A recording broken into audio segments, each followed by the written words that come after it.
Hai Sobat Investor, selamat datang di Islam Invest dan kali ini kita akan membahas saham BlackRock. Saya yakin banyak di antara kalian yang masih jarang mendengar kata BlackRock ya. Padahal perusahaan ini tuh termasuk perusahaan yang sangat-sangat besar ya. BlackRock adalah sebuah perusahaan investasi ya, tepatnya manajer investasi yang terbesar di dunia. Bahkan beberapa kalangan itu menganggap BlackRock itu menguasai dunia dari balik bayang-bayang. Maksudnya apa? Ketika sebuah perusahaan itu memiliki dana atau mengelola dana dalam jumlah yang luar biasa besar, otomatis perusahaan tersebut akan memiliki power atau pengaruh yang sangat besar juga ke sebuah negara atau bahkan dunia. Dan dalam hal ini BlackRock itu nggak main-main besarnya dana yang dikelola ya. Kita lihat nih, di dunia ini aset manajer terbesar di dunia adalah BlackRock dengan total aset under management itu mencapai 9.000 miliar dolar alias 9 triliun dolar Sobat Investor. Dan 9 triliun dolar itu sangat-sangat besar sekali ya. Sebagai gambaran, market capital dari Apple itu sekitar 2 triliun dolar, yang artinya seandainya BlackRock ini ingin menginvestasikan semua dana yang dikelolanya itu ke perusahaan Apple, itu bisa membeli perusahaan Apple itu sampai 4,5 perusahaan Apple. Padahal Apple sendiri adalah perusahaan yang terbesar di dunia secara market capital ya. Itulah besarnya dana yang dikelola oleh BlackRock ini, yang menjadikan dia juga memiliki pengaruh di banyak negara ya.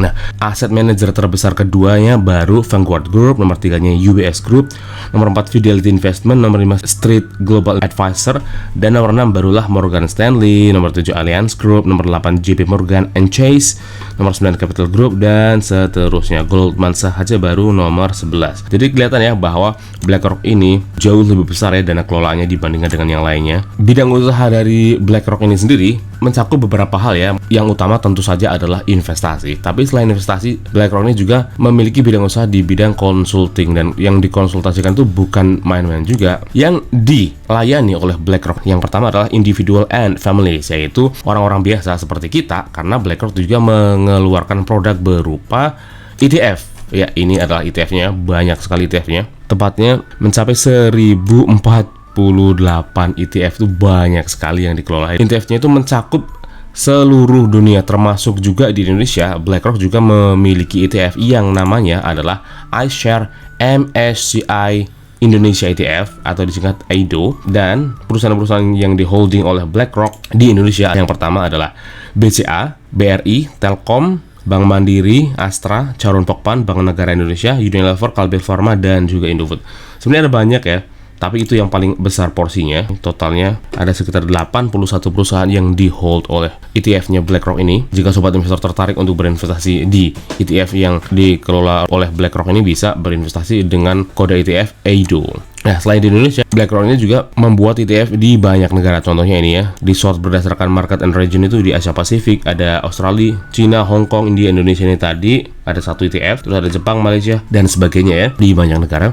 Nah, ini adalah ETF-ETF yang dikelola oleh BlackRock untuk masyarakat individual ya. Selain individual, juga melayani financial advisor, yaitu para penasihat finansial. Maksudnya apa? Jadi BlackRock ini kan mengembangkan software bernama Aladdin, yaitu software yang meneliti keadaan finansial satu negara ya. Oleh sebab itu juga bisa dimanfaatkan oleh para penasihat finansial itu untuk mengakses dunia finansial di suatu negara, yang dijadikan dasar bagi para financial advisor ini untuk memberikan nasihat finansial bagi kliennya. Terus yang ketiga adalah educational and non-profit organization. Maksudnya juga melayani dan memberikan nasihat untuk organisasi edukasi dan juga organisasi yang non-profit.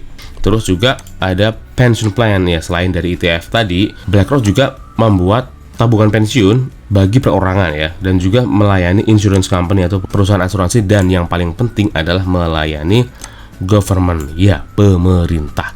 Dan pemerintah ini juga nggak main-main ya. Bahkan di Amerika itu sendiri, ketika Amerika menghadapi krisis, itu yang diminta untuk membantu mengatasi krisis tersebut dan membantu untuk melakukan bailout terhadap bank-bank yang bangkrut itu adalah BlackRock itu sendiri. Jadi pengaruh dari BlackRock itu sangat besar sekali ya, bahkan sampai ke pemerintah Amerika pun tetap saja ada pengaruhnya. Dan ternyata BlackRock ini adalah perusahaan terbuka, yang artinya jika kita ingin membeli sahamnya itu bisa. Jika saya ditanya perusahaan apa yang kemungkinan akan bertahan dalam minimal 100 tahun ke depan, maka saya akan menjawab BlackRock ini pasti adalah salah satunya, karena perusahaan-perusahaan finansial seperti ini biasanya bisa bertahan dalam jangka waktu yang sangat lama, sobat investor.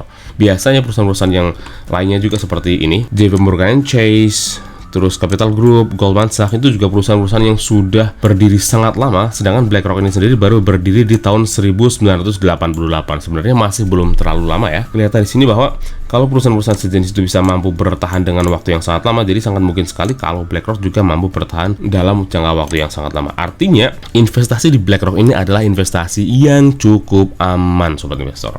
Berita terbaru mengenai BlackRock ini, mereka juga tetap update terhadap teknologi ya, karena beberapa waktu yang lalu, tepatnya ini berita di tanggal 20 Agustus tahun 2021, artinya baru beberapa pekan yang lalu, menyatakan bahwa BlackRock, manajer investasi terbesar di dunia, mulai berinvestasi di penambangan Bitcoin ya, tepatnya berinvestasi di perusahaan Marathon Digital Holding dan juga Riot Blockchain. Ya, dua perusahaan ini adalah perusahaan yang melakukan penambangan Bitcoin. BlackRock itu terus menyesuaikan terhadap perkembangan zaman ya, termasuk di dunia cryptocurrency yang sedang tren. Itu juga BlackRock tidak mau ketinggalan untuk melakukan investasi di bidang tersebut, sobat investor. Nah, sekarang kita lihat di Google Finance, BlackRock sekarang sahamnya diperdagangkan di harga $937. Dalam 5 hari terakhir sedang turun 2,3%, dalam 1 bulan terakhir sudah naik sampai 5%, dalam 6 bulan terakhir ternyata sudah naik sampai 33%, luar biasa sekali ya untuk perusahaan finansial. Dalam 1 tahun terakhir ternyata sudah naik sampai 69%, dan dalam 5 tahun terakhir sudah naik sampai 158%, sobat investor. Nah, dan ternyata price to earning-nya itu cukup murah, yaitu hanya 26 saja ya. Rata-rata perusahaan di Amerika yang bagus itu memiliki price to earning itu biasanya di atas 30 ya, seperti kayak Microsoft, Apple juga sekitar itu. Tapi ternyata BlackRock ini sedang di bawah 30, tepatnya di 26. Dan ternyata juga sudah membagikan dividennya dengan yield yang lumayan 1,76% per tahun, sobat investor. Yang artinya selain BlackRock ini perusahaan yang bertumbuh, itu juga perusahaan yang melakukan pembagian dividen. Nah, sekarang kita lihat laporan finansialnya. Kita cek dulu di tahunan.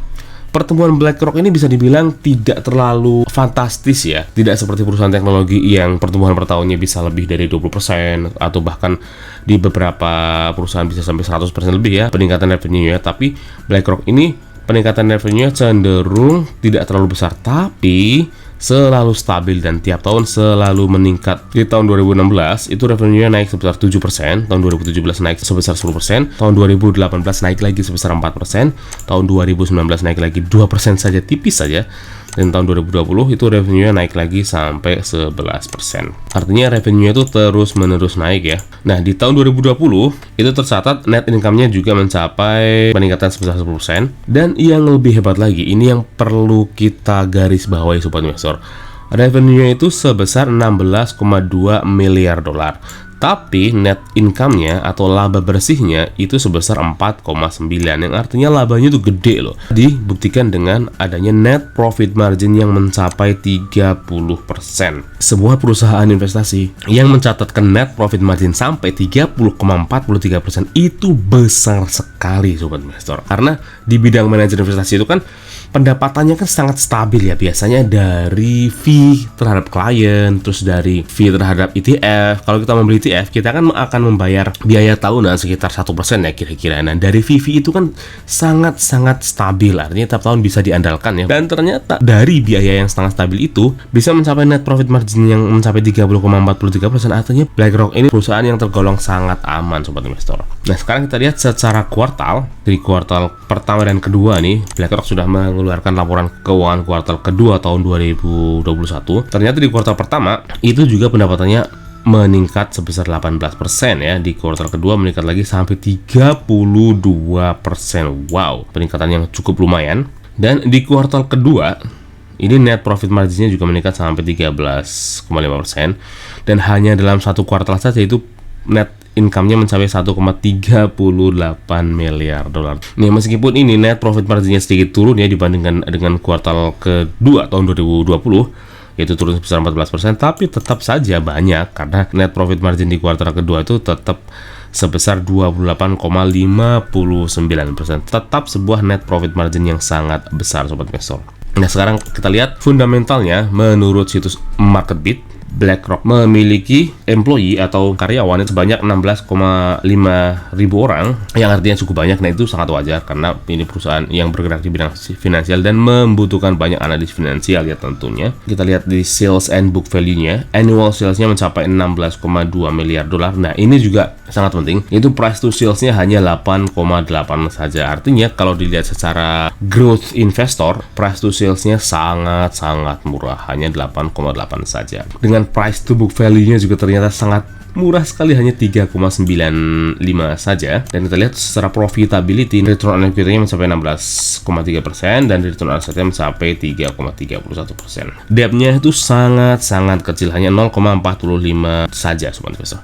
Nah, bedakan ya, BlackRock ini kan adalah manajer investasi. Beda dengan bank. Kalau bank, ketika bank itu menerima dana dari nasabahnya, itu dihitung sebagai hutang, yang artinya akan masuk ke kolom debt ini. Tapi kalau manajer investasi ketika menerima dana dari nasabahnya itu tidak dihitung sebagai hutang, tapi dihitung sebagai dana kelolaan. Yang artinya karena tidak dihitung sebagai hutang, artinya hutangnya juga sangat kecil sekali, sobat investor ya. Kita lihat di sini current ratio-nya juga mencapai 1 lebih ya, dan quick ratio-nya juga mencapai 1 lebih, yang artinya BlackRock tidak memiliki masalah sama sekali untuk melunasi hutang-hutang jangka pendeknya. Nah, next kita lihat menurut situs Nasdaq, BlackRock ini tergolong sangat rutin membagikan dividen ya. Ini data terlama di situs Nasdaq. Sejak tahun 2013 itu selalu rutin membagikan dividen nih, 13, 14, 15, 16, 17, 18, 19, 20 dan bahkan di tahun 2021 sudah membagikan dividen sebanyak 3 kali, sobat investor. Dan di tahun 2020 membagikan dividen sebanyak 4 kali. Artinya tergolong sangat rutin membagikan dividen dan itu bagus sekali, sobat investor. Sekarang kita lihat rekomendasi analis menurut situs Nasdaq, dan tentu saja rekomendasinya adalah strong buy ya. Dari 5 analis menghasilkan rata-rata rekomendasi adalah strong buy, yang artinya BlackRock ini sangat layak untuk kita miliki dalam jangka panjang, sobat investor. Oke, itu pendapat saya mengenai BlackRock. Bagaimana pendapat kalian? Apakah kalian tertarik untuk berinvestasi di BlackRock? Tuliskan pendapat kalian di kolom komentar, klik like dan share jika kalian menyukai video ini, atau dislike saja jika kalian tidak menyukai video ini. Dan jika kalian memiliki request saham apa yang ingin dibahas selanjutnya, tuliskan juga di kolom komentar. Dan bagi yang belum subscribe, silahkan klik tombol subscribe-nya, nyalakan lonceng notifikasinya agar terus mendapatkan update terbaru dari Islam Invest. Semua yang ada di video ini adalah opini pribadi saya ya. Mohon untuk tetap melakukan penelitian kalian sendiri secara menyeluruh sebelum memutuskan untuk melakukan pembelian atau penjualan saham apapun. Cukup sekian saja video kita kali ini. Sampai jumpa di video selanjutnya. Terus berinvestasi karena investasi adalah hobi.